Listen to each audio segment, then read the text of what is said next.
Please cooperate with us, ma'am, or we'll be forced to use restraints, the scrub-wearing man declared sternly, his hold on my arm becoming tighter. Terror coursed through me as I fought against his grasp, panic swelling in my throat. What's happening here? Why are you treating me this way? I cried out desperately, frantically scanning my surroundings for Nathaniel, for someone who might explain this nightmare. Instead, I was met only with unfamiliar, emotionless faces hauling me from my house as though I were a common criminal. I am Charlotte Anderson, 32 years of age. Until recently, I believed the greatest tragedy I could face was the loss of my father, Joshua Anderson, in a devastating aircraft accident. He had been my foundation, my champion, the sole family member I had remaining. However, that morning, as strangers forced me into an unmarked vehicle and transported me to an unknown location, I understood that my ordeal was just beginning. Nathaniel, my spouse and the person I had entrusted with everything, was conspicuously absent. The journey seemed endless, though I cannot say precisely how long it lasted. My perception of time was distorted by the terror flooding my system. I attempted to seek answers, pleading for explanations, but everyone remained silent. The vehicle reeked of antiseptic, and the motor's steady hum provided the only soundtrack. When we finally arrived, the doors revealed a foreboding, towering structure encircled by a high barrier. A chill traveled down my backbone as they escorted me indoors, their hands clamping my arms as if anticipating my escape attempt. From the instant I crossed the threshold, the facility felt deeply wrong. The walls displayed an unwelcoming tan shade, and a faint odor of cleaning solutions mixed with something acrid hung in the atmosphere. White-coated individuals moved quickly through the corridors, refusing to meet my gaze as if I were invisible. Once more, I inquired, demanded, actually, about the situation. "This is some mistake," I declared, my voice fracturing. "You've got the wrong individual." No one responded. Instead, they provided me with plain clothing and instructed me to change. Upon entering, a tall gentleman in an immaculate white coat came toward me, his demeanor unnervingly composed.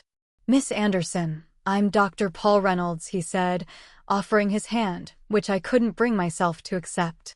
"I serve as director here, and I want to reassure you that this is a secure environment." His voice remained calm, almost comforting, yet his eyes held a coldness that made my stomach twist. Safety was the last thing I felt. "What is this facility? What's my reason for being here?" I demanded, my voice quivering. He exhaled as though he'd handled this scenario countless times before. "I realize you're bewildered, but this serves your best interests," he replied, disregarding my question. "Your spouse has expressed serious concerns regarding your welfare since your father's passing. He's troubled about your condition, Charlotte." At Nathaniel's mention, my blood turned to ice. This wasn't concern, this was treachery. Not long before, my existence had seemed ideal. I possessed a devoted husband, a magnificent home, and the lifestyle most could only fantasize about.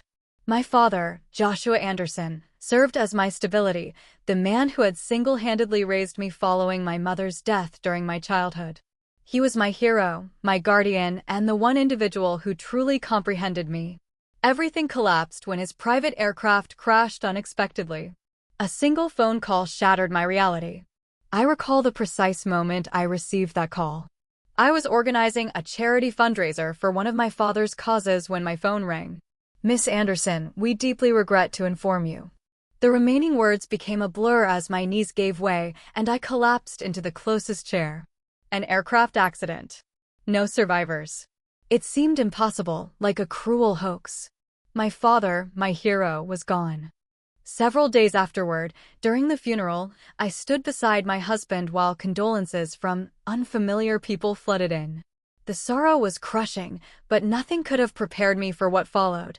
The cold, business-like reading of my father's will, where I discovered I was the exclusive inheritor of everything he had constructed. The burden of the Anderson empire now rested on my shoulders to bear, and I hadn't even had time to process the loss before being thrust into a realm of conference rooms and financial decisions I never sought. During the funeral, I stood next to my husband Nathaniel and his mother Martha while strangers offered their sympathies. Martha clutched my hand firmly, her eyes seemingly filled with compassion, but something about her grip felt wrong, too strong, too deliberate. The grief was suffocating, a fog that muted everything surrounding me, but I attempted to focus on my father's memory as the man who built an empire while still being my everything. Nothing could have prepared me for the aftermath, the cold, clinical reading. Nathaniel sat next to me, providing quiet support as the attorney explained the details. "Charlotte, you're your father's sole beneficiary," he stated steadily. "Everything, his stocks in Anderson Steel, the real estate, the investments, belong to me." I remember glancing at Nathaniel, who offered a small, supportive smile, then at Martha, whose expression remained unreadable. The Anderson empire's weight settled entirely on my shoulders, and I barely had time to process the loss before being forced into a world of boardrooms, legal matters, and choices I never wanted to make. Now I found myself in a stark, cold room within a psychiatric facility, still unable to comprehend what was happening to me. Fluorescent bulbs hummed above, and the walls were an empty, lifeless beige. My head spun with questions, but answers remained elusive. I replayed Dr. Reynolds's words repeatedly. "This serves your best interests. Your husband deeply worries about you." Worried? Nathaniel had never mentioned anything about this, and how could he take such action without even speaking to me? Each time I sought an explanation, I received the same dismissive reply: "It's all for your benefit." My benefit? Being confined in this place? I wasn't even permitted to contact Nathaniel or anyone else. They gave me medication shortly after my arrival, something to help me relax, they claimed. I attempted to refuse, but a nurse stood over me until I consumed them. Soon after, everything became foggy. My body felt weighted down, my thoughts sluggish. It seemed they were attempting to erase me one pill at a time. When consciousness returned, the first thing I noticed was the silence.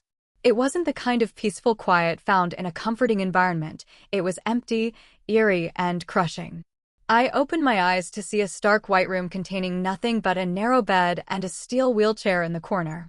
The walls were completely barren, the kind of emptiness that felt deliberately dehumanizing. For a moment, I wondered if I might be dreaming, but my body's stiffness told me otherwise. My head ached, and my mouth was parched as if I hadn't had water in days. I attempted to sit up, but my limbs felt feeble, as though I'd been unconscious for hours or perhaps even days. The air smelled sterile and sharp with a faint chemical edge, and the distant hum of machinery provided the only sound. Panic rose in my chest as I scanned the room for any sign of familiarity or explanation. There was nothing, no clock, no window, not even a mirror. Just emptiness.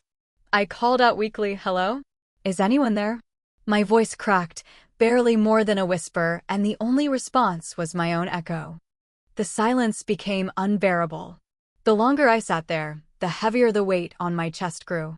Panic transformed into rage, and before I knew it, I was on my feet, pounding my fists against the cold, unyielding walls.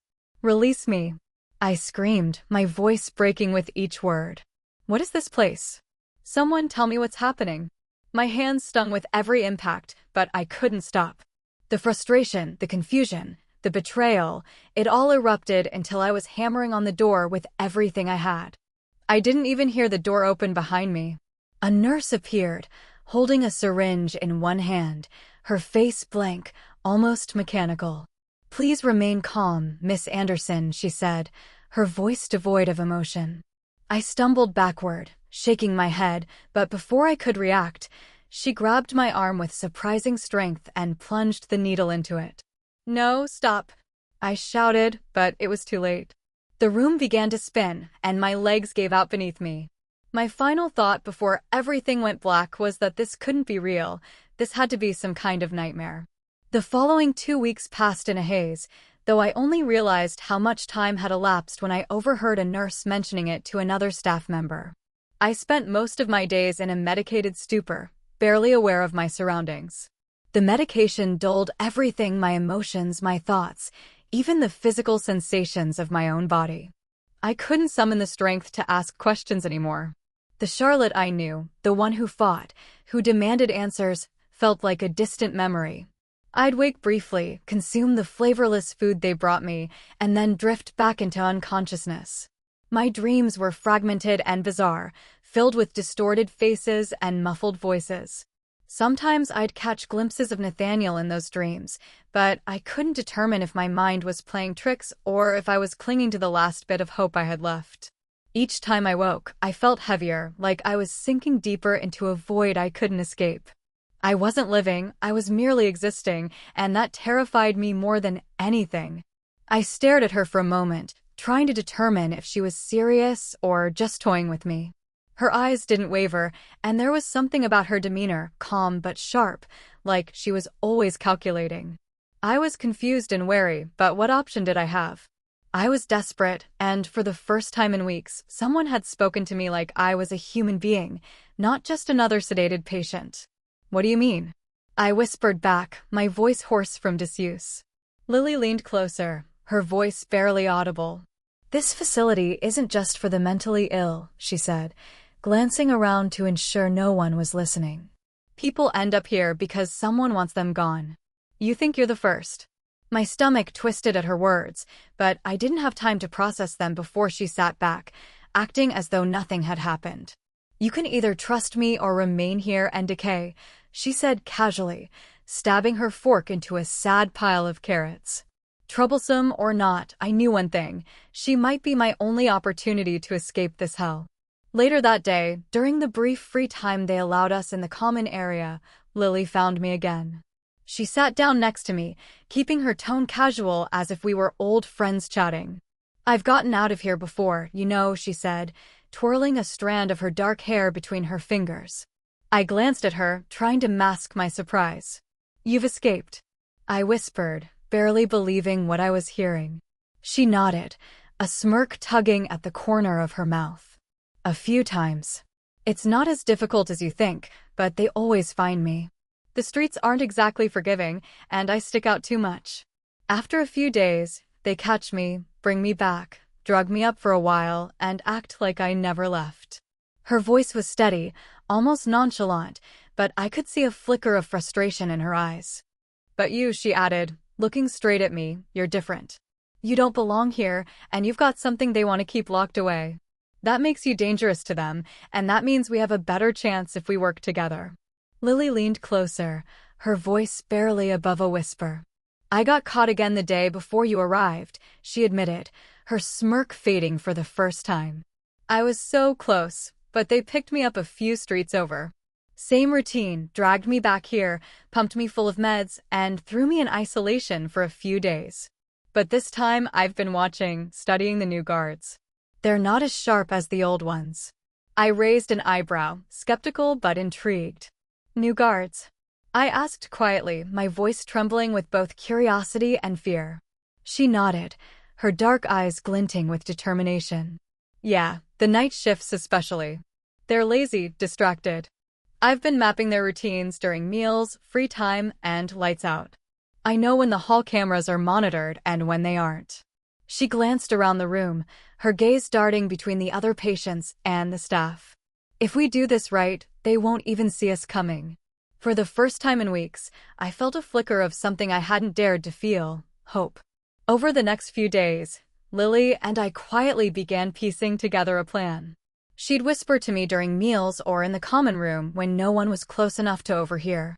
Every detail mattered: what time the night shift guards switched, which doors were left unlocked for staff convenience, and the quickest route to the outer gate. "Timing is everything," Lily said one evening, her voice barely audible as she pretended to stir her bland soup. "If we get caught, it's game over. They'll double the meds, and we'll never get another chance." We decided on 2 nights from then, during the dead hours when the staff was at its laziest. Lily would create a distraction near the nurse's station to pull their attention while I slipped into the hallway with a stolen key card she had managed to swipe during one of her earlier outings. Once the hall was clear, we'd meet at the back exit and slip out through a maintenance door she swore hadn't been locked in months. "It's risky," she said, her voice serious for the first time, "but it's the only shot we've got." I nodded, swallowing hard. Risky didn't even begin to cover it, but staying here wasn't an option. The night of the escape, My heart pounded so loudly I was sure it would give us away. Lily's timing was flawless. She managed to knock over a cart near the nurse's station, sending trays and equipment crashing to the floor. The noise echoed through the halls, drawing the attention of the guards like clockwork. I slipped out of the common room, clutching the stolen key card so tightly it dug into my palm. My legs still felt weak from the medication, but adrenaline pushed me forward. Lily met me at the maintenance door, her face flushed but focused. We were halfway to the outer wall when the shouting started. "Stop them! They're escaping!" My chest tightened as I glanced back to see two guards sprinting toward us, flashlights cutting through the darkness. Panic surged through me, but Lily grabbed my arm and pointed ahead. "Go! The wall's just up there," she hissed. I didn't have time to think. I ran toward the towering barrier, every step burning as if my legs might give out. When I reached the wall, I clawed at the rough surface, forcing myself to climb even though my arms felt like lead. Behind me, I heard Lily yell, "Keep going, Charlotte. Don't stop." My heart sank as I looked back and saw her standing firm, facing the guards. She grabbed a loose piece of wood from the ground and swung it wildly, buying me precious seconds. "Go," she screamed again. My breath caught as I reached the top of the wall, pulling myself over with every ounce of strength I had left. The last thing I saw before dropping to the other side was Lily, defiant to the end, as the guards closed in on her. I don't know how I managed to find the strength to climb that wall after so many days of being pumped full of heavy medication. My muscles ached, my head was spinning, and every movement felt like I was dragging my body through quicksand. But when you're fighting to survive, something primal kicks in. You find strength you didn't know you had, fueled by fear, desperation, and the sheer will to escape. My fingers clawed at the rough concrete, scraping and burning as I pulled myself up inch by inch. The sounds of Lily struggling with the guards echoed behind me, her shouts urging me on. My arms screamed in protest, my legs felt like they might give out any second, but I didn't stop. I couldn't stop. With one final heave, I threw myself over the top and tumbled to the ground on the other side, the impact jarring but freeing. For the first time in weeks, I felt the cool night air on my skin. I was out, but my heart ached knowing Lily had stayed behind to make it happen. The next 2 days were a blur of fear and exhaustion. I didn't have a plan, no idea where to go or who to trust. The streets were cold and unforgiving, and every noise, every car horn, every passing stranger sent my heart racing. I kept to the shadows, ducking into alleys and abandoned buildings whenever I thought someone might be following me. I was terrified they'd find me, drag me back to that awful place, and lock me away for good. My body felt like it was running on fumes. The medication still lingered in my system, making me feel sluggish and disconnected, and the little food I found barely took the edge off the hunger gnawing at me. I barely slept, too afraid that someone would recognize me or report me to the authorities. The world outside was supposed to be freeing, but instead, it felt like a cage of its own. My mind kept going back to Lily. Was she okay? Had she paid the price for helping me? The guilt was overwhelming, but I couldn't let it stop me. I had to keep moving. After 2 days of hiding on the streets, I couldn't take it anymore. I needed help, and the only person I could think of was Jonathan Sachs. But I wasn't stupid, I couldn't just announce myself.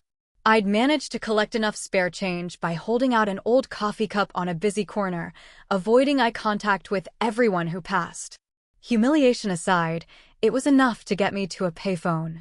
I dialed the Anderson Steel main number, my fingers shaking as I pressed each button. When the receptionist answered, her tone was clipped and professional. "Good morning, Anderson Steel. How may I direct your call?" I hesitated for a second before lying through my teeth. "Hi, this is Anna Collins," I said, trying to sound composed. "I'm a former colleague of Jonathan Sachs, and I need to speak with him right away." There was a pause, and my heart raced as I imagined her questioning my story. But then she said, "One moment, please," and the line clicked to hold. I let out a shaky breath, clinging to the faint hope that he'd actually pick up. When the line finally connected, I heard Jonathan's voice on the other end. It was steady and professional, just as I remembered from the few times I'd seen him with my father. "This is Jonathan Sachs," he said. I hesitated, gripping the phone so tightly my knuckles turned white. "Jonathan," I started, my voice trembling. "It's me, Charlotte." There was a long pause, and I could hear the faint rustling of papers in the background. "Charlotte," he finally said, his tone a mix of disbelief and caution. "Where are you?" Everyone thought. I cut him off before he could finish. "I can't tell you where I am," I said quickly, glancing over my shoulder as if someone might be watching. "But I need your help. I've been locked away in a mental institution, Jonathan. They drugged me. They said I was a danger to myself, but it's not true." My voice cracked, and I could feel the tears threatening to spill. It was Nathaniel and his mother. They did this to me. When the line clicked and I heard Jonathan's voice, steady and professional, I took a deep breath to steady myself. "Jonathan," I said quietly, glancing around to make sure no one was nearby. "It's me, Charlotte." There was a pause, and I could almost hear his confusion. "Charlotte? Where have you been?" Everyone thought. I cut him off, my voice sharper than I intended. "I can't explain over the phone. I need you to meet me. Alone." He hesitated, and I could hear the doubt creeping into his tone. "Charlotte, are you okay? What's going on?" I pushed through the knot in my throat. "Please, Jonathan. Just meet me. And you have to swear to me you won't tell Nathaniel or Martha." Another pause, longer this time, before he finally said, "All right. Where do you want to meet?" Jonathan arrived at the park just as the sun was beginning to set, casting long shadows across the empty benches. I stayed hidden near a tree, watching him from a distance for a moment to make sure he was alone. When I finally stepped out, his face went pale. "Charlotte," he said, his voice low, almost disbelieving. "You look. God, what's happened to you?" I motioned for him to sit, too drained to respond right away.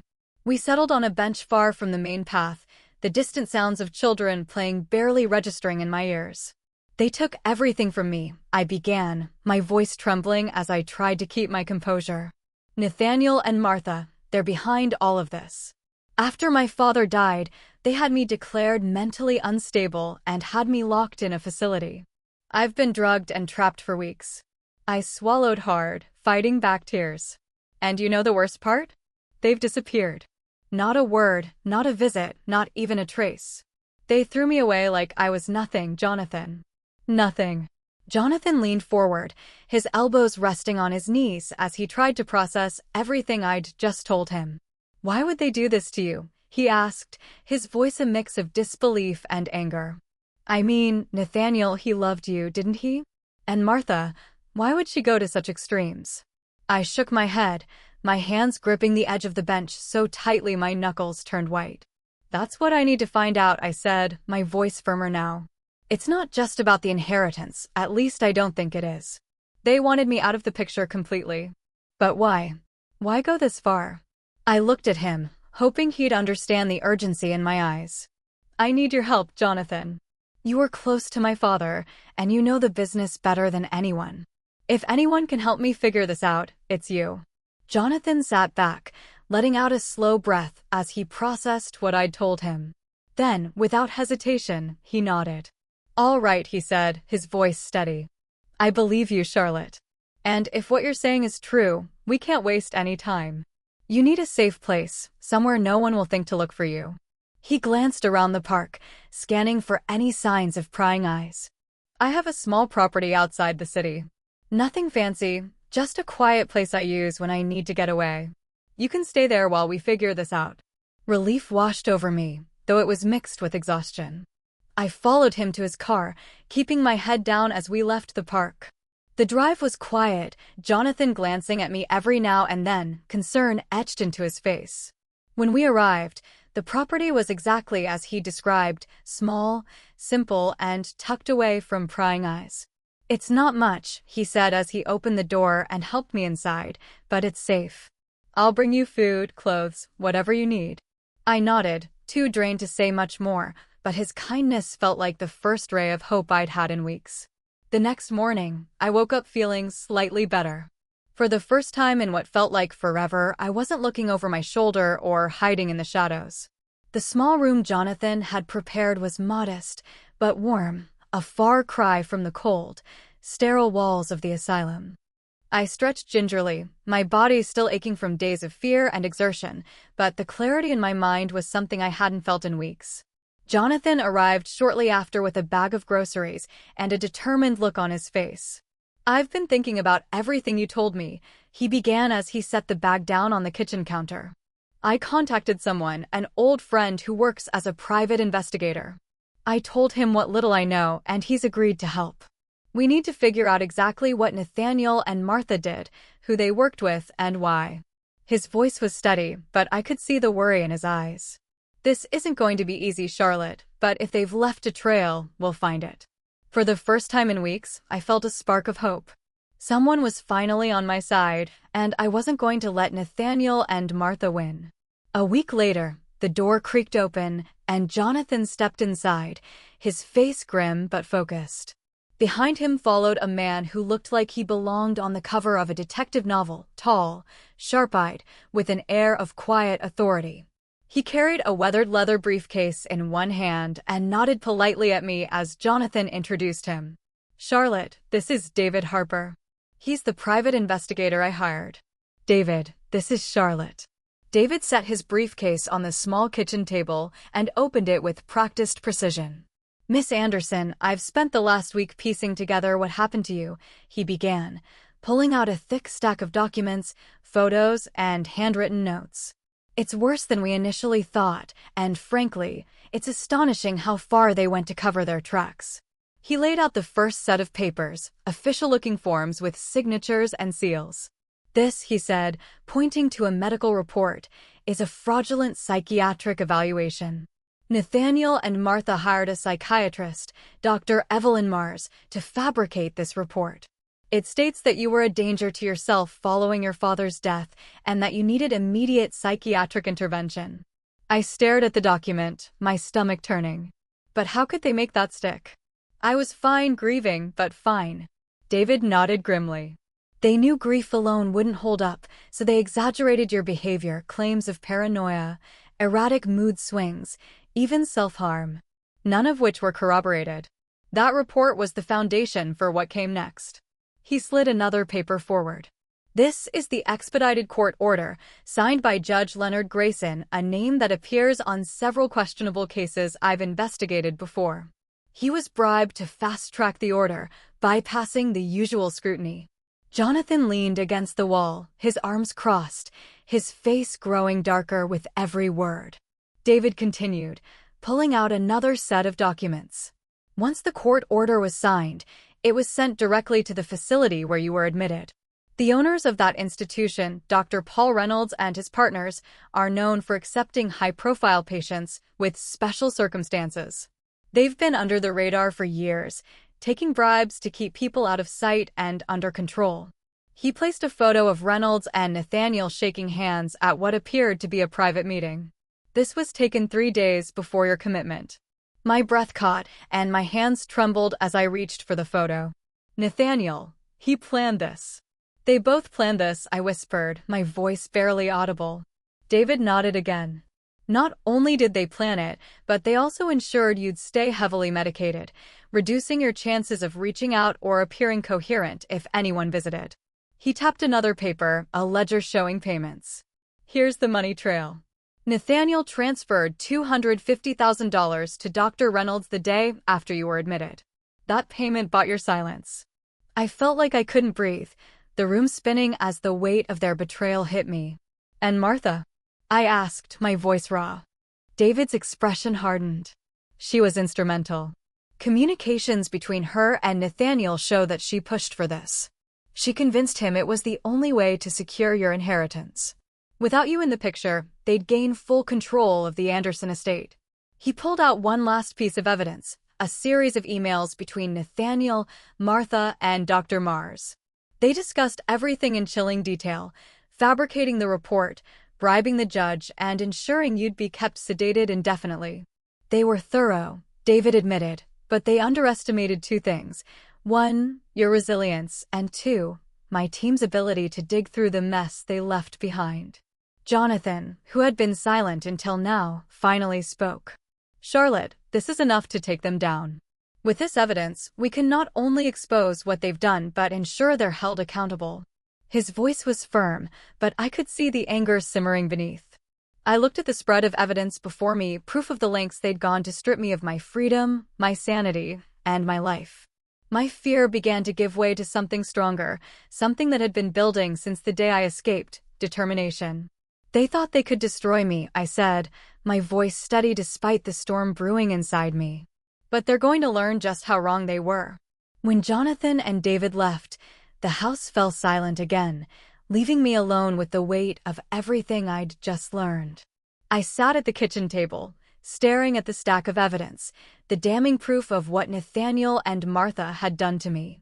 My hands trembled as I traced the edges of one of the photos, a snapshot of Nathaniel shaking hands with that awful doctor, Paul Reynolds.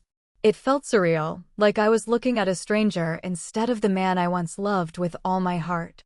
Nathaniel. His name echoed in my mind like a haunting melody I couldn't silence. How could someone I trusted so deeply, someone who had held me during my darkest moments after my father's death, do something so brutal? The memories of us together came flooding back, the laughter we shared, the promises we made, the way he looked at me as if I were his whole world. Was any of it real, or was it all just part of some long con orchestrated by his manipulative mother? I pressed my hands to my face, the tears finally spilling over. It wasn't just the betrayal, it was the cruel, calculated way they'd stripped me of my life, as if I were nothing more than an obstacle to be removed. The next morning, Jonathan arrived at the small property earlier than usual, his face tense but energized.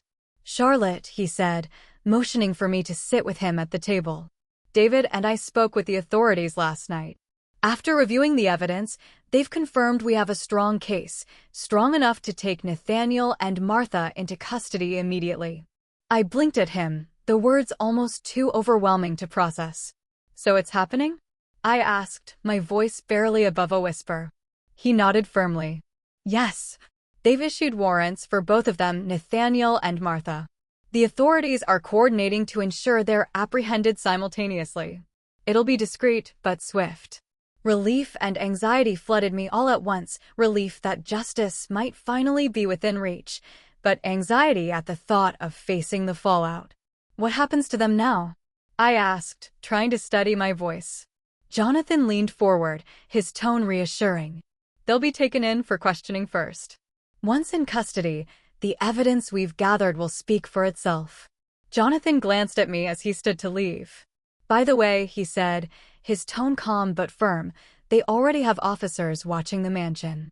If Nathaniel or Martha try to run, they'll be caught before they get anywhere." After Jonathan left, I stared at the phone for what felt like hours, the weight of everything pressing down on me. Finally, I couldn't hold back any longer. With trembling hands, I dialed Nathaniel's number. The line rang twice before he picked up. "It's over, Nathaniel," I said, my tone sharper than I expected. There was a beat of silence on the other end before he replied. "Charlotte?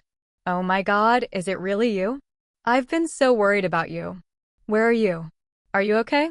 "Cut the act, Nathaniel," I said sharply, my voice like steel. "I didn't call to hear your lies. I know everything." There was a beat of silence on the other end before he spoke again, this time more cautiously. "I don't know what you're talking about," he said, his tone measured but tinged with nervousness. "Where have you been? People have been looking for you." I was worried sick. "Worried?"